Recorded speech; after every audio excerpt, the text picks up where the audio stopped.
Histoire de 4 amis. Autrefois, chaque personne venait d'un endroit différent. Parce qu'ils ont étudié avec le même professeur lorsqu'il était jeune, ils ont eu l'occasion de vivre longtemps ensemble, puis sont progressivement devenus des amis proches. Plus tard, quand ils furent grands, ils dirent au revoir à leur professeur et chacun repartit chacun de son côté. Parmi ces 4 personnes, seul Giap possède une immense propriété privée, s'enrichissant chaque jour jusqu'à ce qu'elle soit détruite, tandis que les 3 autres sont extrêmement pauvres. Mais Giap est une personne mystérieuse et compréhensive. Même s'il était riche et heureux, Giap se sentait toujours triste dans son cœur, car il avait épousé une femme qui rapportait beaucoup de richesses mais sa beauté n'était rien. Lorsqu'il était à l'école, lorsqu'il a vu la femme date une de ses 3 amies belle et agréable à regarder, il est devenu jaloux d'elle. Il pensait beaucoup à cette femme et souhaitait pouvoir un jour la prendre entre ses mains et être satisfait. Un jour, At est venu lui rendre visite. Giap assura son ami. « Tu dis que tu es pauvre? Alors pourquoi ne jettes-tu pas tes livres et ne les revends-tu pas ?» At secoua la tête.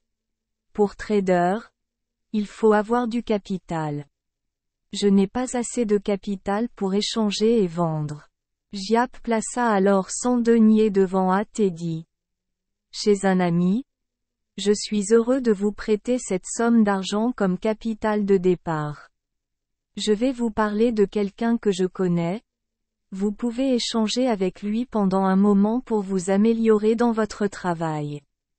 J'espère juste que lorsque des centaines de milliers de dollars arriveront chez vous, vous ne m'oublierez pas et que cette petite somme d'argent suffira. » De façon inattendue, son ami était si gentil avec lui, il était confus et le remercia, levant la main au ciel 1 ou 2 fois pour jurer qu'il n'oublierait jamais son bienfaiteur pour le reste de sa vie. Finalement, At rapporta l'argent, se rendit chez le commerçant selon les conseils de Giap et essaya de faire des affaires pour voir ce qui se passait. Après avoir appris qu'At était loin de chez lui, Giap a commencé à mettre en œuvre son plan. Un jour, alors que sa femme dormait profondément, il l'a étranglée à mort, puis lui a coupé la tête et l'a cachée sous un boisseau de riz. Ensuite, Giap s'est rendu chez At et a utilisé des mots intelligents pour inviter la femme d'At chez lui. Il a dit: « Avant de se lancer en affaires, il a envoyé de l'argent à ma famille. Il vous a demandé de venir le recevoir, mais vous a dit de n'en parler à personne, sinon les créanciers ne vous laisseraient pas le dépenser s'ils l'apprenaient. » La femme avait entendu son mari louer la gentillesse de Giap. Et étant dans le besoin financier, je n'ai eu aucun doute en entendant cela, alors je l'ai suivi jusqu'à chez lui.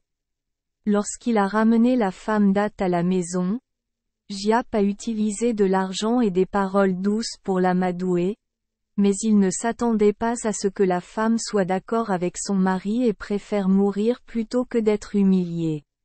Finalement, il a dû l'enfermer dans une pièce fermée à clé.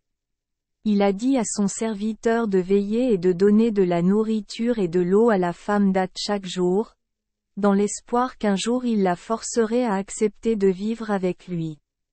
Puis, la nuit, il a secrètement pris le corps de sa femme et l'a jeté dans la maison d'At. Il craignait également que la servante ne révèle son secret, alors il la força à boire une dose de médicaments qu'il avait acheté auprès d'un marchand étranger.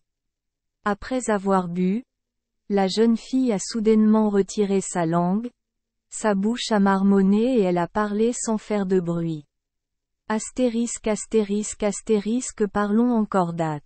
Après son premier voyage commercial, il a reçu une partie des bénéfices et était ravi de la rapporter à la maison pour la montrer à sa femme. Il n'avait plus d'âme lorsqu'il vit que sa femme n'était qu'un corps nu sans tête, sa chair était sur le point de pourrir. Avant qu'il puisse faire son deuil, La lune fit irruption dans la maison, lui attacha le cou et l'emmena chez le mandarin. Un ou deux se sont plaints, mais il n'a eu aucun moyen de dissiper les soupçons des domestiques. Après des jours d'interrogatoire, incapable de supporter la chaleur et le froid, At a dû prendre le risque. Les fonctionnaires du district ainsi que les policiers accusèrent à l'unanimité At du meurtre de sa femme. Cette phrase a finalement été approuvée. At était emprisonné et attendait juste le jour de son exécution. À cette époque, il existait une règle selon laquelle les criminels condamnés à mort pouvaient payer leur peine de mort s'ils versaient 1000 francs au trésor public et s'il avait un garant. Ainsi, lorsqu'At a été emprisonné, la mère d'At a couru partout pour emprunter de l'argent et demander l'aumône dans toutes les directions. Lorsque les proches du village ainsi que les passants ont entendu cette histoire, ils ont tous eu pitié de son enfant qui se trouvait dans une situation malheureuse. Ils sont heureux d'aider quelques-uns et le plus grand nombre. Malgré cela, la mère d'At ne pouvait pas se permettre une telle somme d'argent en si peu de temps. Les deux autres amis d'At, l'un nommé Ben et l'autre Din, ont appris la nouvelle de l'accident d'At et se sont précipités à la prison pour lui rendre visite. Puis ils ont rencontré la mère d'At, debout au carrefour, les larmes aux yeux, implorant la pitié des passants, espérant avoir assez d'argent pour racheter la vie de son enfant.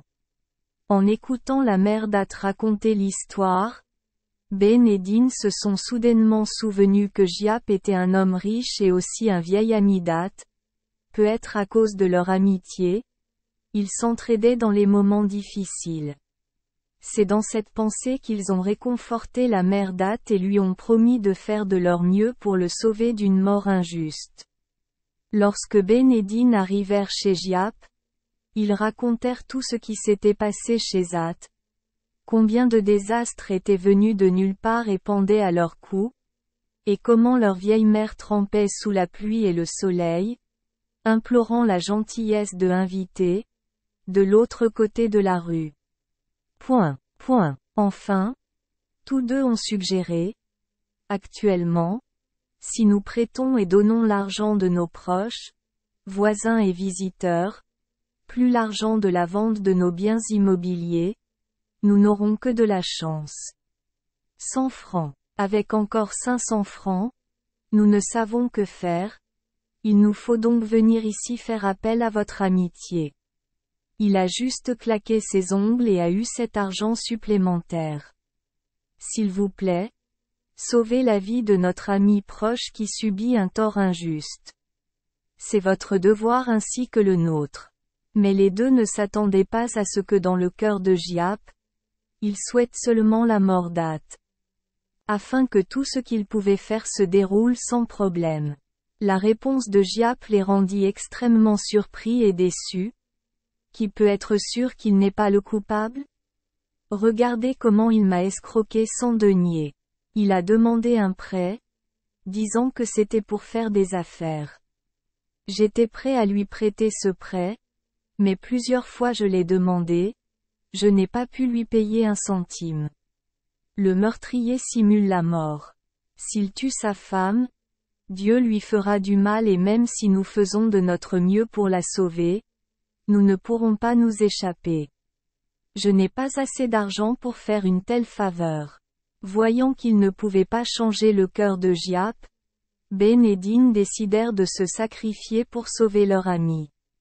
Ils se rendirent alors chez le mandarin et lui dirent que parce qu'ils trouvaient la femme d'At si belle, ils profitèrent tous deux de l'absence d'At pour l'arrêter et la violer.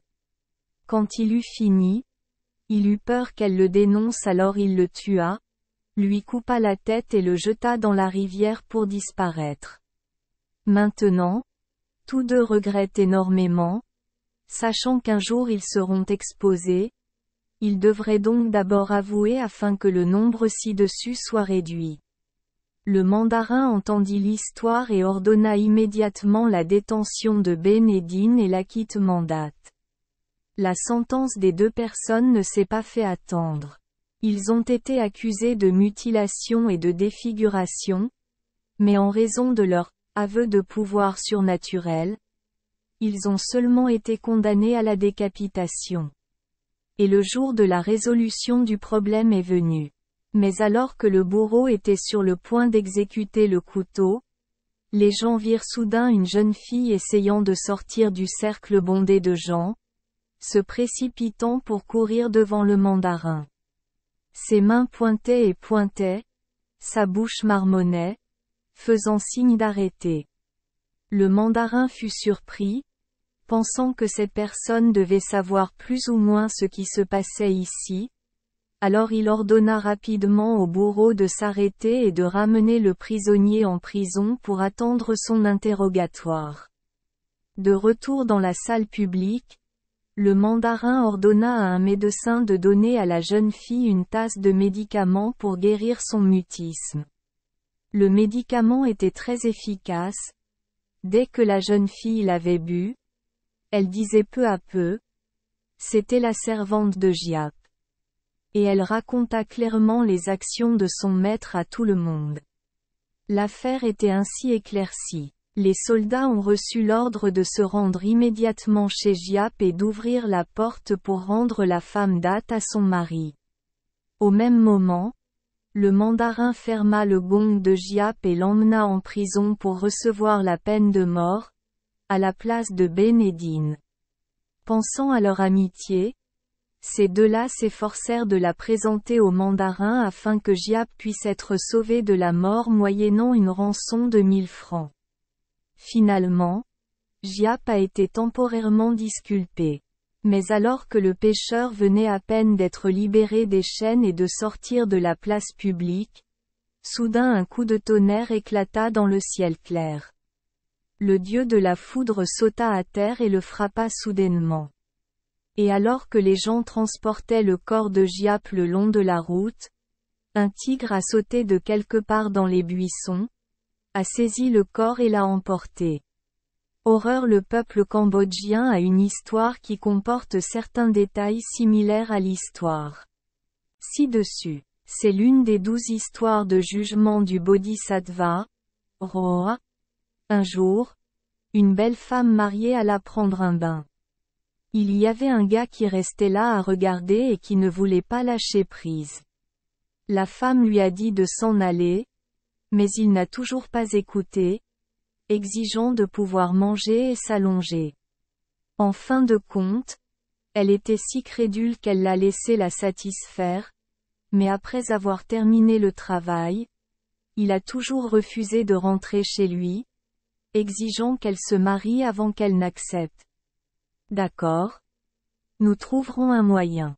La femme l'a promis. À ce stade, l'intrigue se développe dans une direction similaire à celle de notre histoire.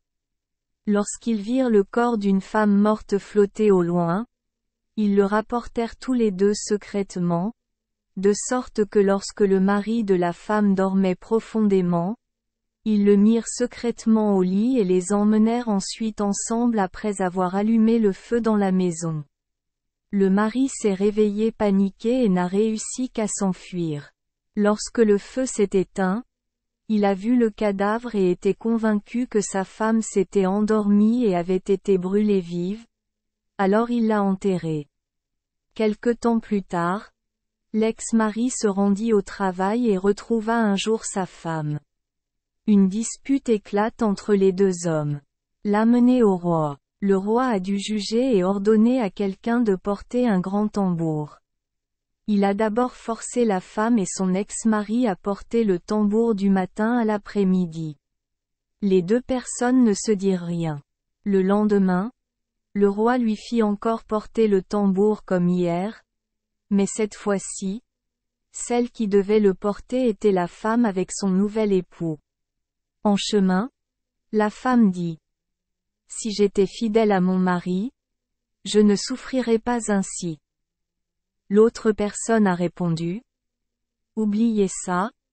Ne dites pas aux gens s'ils le savent. Pourquoi tu ne le dis pas? Tu ne le portes qu'une fois. Mais je dois le porter 2 fois et j'ai les épaules cassées. Il ne s'attendait pas à ce que le roi ait fait en sorte qu'une personne repose dans le tambour. Cette personne l'a dit au roi. Le roi a ordonné que la nouvelle épouse et le nouveau mari soient vendus aux gens comme esclaves. Et combien d'argent ils ont obtenu? Ils ont tout donné au vieux mari. C'est le roi qui a achevé l'épreuve. 2. 1. D'après Land. Ouvrage cité. 2. D'après BSEI, 1886.